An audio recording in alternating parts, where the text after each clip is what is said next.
செந்தில் பாலாஜியை விட செல்வாக்கு உடையவர். டாஸ்மாக் விவகாரத்தில் நீதிமன்றத்தில் நடந்த விஷயம். திமுக ஆட்சியில் நடைபெற்றதாக கூறப்படும் டாஸ்மாக் முறைகேடுகள் தொடர்பாக தமிழகம் முழுவதும் முன்னாள் அமைச்சர் செந்தில் பாலாஜி மற்றும் அவருக்கு நெருங்கியவர்களுக்கு தொடர்புடைய 41 இடங்களில் லஞ்ச ஒழிப்புத்துறை அதிகாரிகள் ஜூலை மாதம் 29ஆம் தேதி ஒரே நேரத்தில் அதிரடி சோதனை மேற்கொண்டனர். முன்னாள் அமைச்சர் செந்தில் பாலாஜி, டாஸ்மாக் முன்னாள் நிர்வாக இயக்குநரான IAS அதிகாரி S. விசாகன், டாஸ்மாக் முன்னாள் மண்டல மேலாளர்கள் செந்தில் பாலாஜியின் உதவியாளர் பாஸ்கர், ரதேஷ் ராஜ், மூலனூர் கார்த்திக் ஆகியோர் மீது லஞ்ச ஒழிப்புத்துறை வழக்கு பதிவு செய்தது. இந்த வழக்கில் செந்தில் பாலாஜி முன்ஜாமீன் பெற்ற நிலையில் மூலனூர் கார்த்திக் மற்றும் அவருக்கு நெருக்கமான கரூரைச் சேர்ந்த ரமேஷ் ஆகியோர் கைது செய்யப்பட்டனர். முன்னாள் அமைச்சர் செந்தில் பாலாஜி தொடர்புடைய டாஸ்மாக் முறைகேடு வழக்கில் கைது செய்யப்பட்டுள்ள கார்த்திக் ஜாமீன் கோரி சென்னை உயர்நீதிமன்றத்தில் மனு தாக்கல் செய்தார். இந்த மனு நீதிபதி V. லட்சுமணி நாராயணன் முன்பாக விசாரணைக்கு வந்தது. அப்போது மனுதாரர் தரப்பில் ஆஜரான மூத்த வழக்கறிஞர் NR இளங்கோ, டாஸ்மாக் முறைகேடு வழக்கில் கைதாகி இருக்கும் கார்த்திக்கை லஞ்ச ஒழிப்புத்துறையினர் ஏற்கனவே காவலில் எடுத்து விசாரணை நடத்திவிட்டனர். இந்த வழக்கு தொடர்பான ஆவணங்களையும் ஏற்கனவே பறிமுதல் செய்துவிட்டனர். இந்த வழக்கில் ஒருவர் தலைமறைவாக இருக்கிறார் என்பதற்காக கார்த்திக்கிற்கு ஜாமீன் வழங்காமல் நீண்ட நாட்களுக்கு சிறையில் வைத்திருக்க வேண்டியதில்லை. எனவே அவருக்கு ஜாமீன் வழங்க வேண்டும் என வாதிட்டார். காவல்துறை தரப்பில் ஆஜரான மாநில தலைமை குற்றவியல் வழக்கறிஞர் ஜான் சத்யன், இந்த வழக்கின் விசாரணை இன்னும் தொடக்க நிலையில்தான் இருக்கிறது. விசாரணை தொடங்கி 25 நாட்கள் ஆன நிலையில் முன்னாள் அமைச்சர் செந்தில் பாலாஜிக்கு நெருக்கமான கார்த்திக்கிற்கு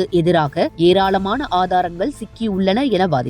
மேலும் உண்மையில் செந்தில் பாலாஜியை விட செல்வாக்கு மிகுந்த நபராக கார்த்திக் இருப்பதால் அவருக்கு ஜாமீன் வழங்கினால் சாட்சிகள் வாக்குமூலம் அளிக்க தயங்குவார்கள். எனவே மூலனூர் கார்த்திக்கிற்கு ஜாமீன் வழங்கக்கூடாது என ஆட்சேபம் தெரிவித்தார். இருதரப்பு வாதங்களையும் கேட்ட நீதிபதி V. லட்சுமணி நாராயணன் சிறையில் உள்ள கார்த்திக்கிற்கு ஜாமீன் கோரும் மனு மீதான உத்தரவை தேதி குறிப்பிடாமல் ஒத்திவைத்தார். ஏற்கனவே டாஸ்மாக் விவகாரம் தொடர்பாக திமுகவை சேர்ந்தவர்களின் பலரது பெயர் இடம்பெற்றிருக்கும் நிலையில் தற்போது திமுகவில் அடிமட்ட தொண்டர்கள் வரை இதில் செல்வாக்கு உடையவர்களாக உள்ள நிலையில் தமிழக அரசு அனைவரையும் உள்ளே கொண்டு வந்து மக்களிடம் உண்மையை வெளிக்கொண்டு வர திட்டமிட்டுள்ளதாக கூறப்படுகிறது.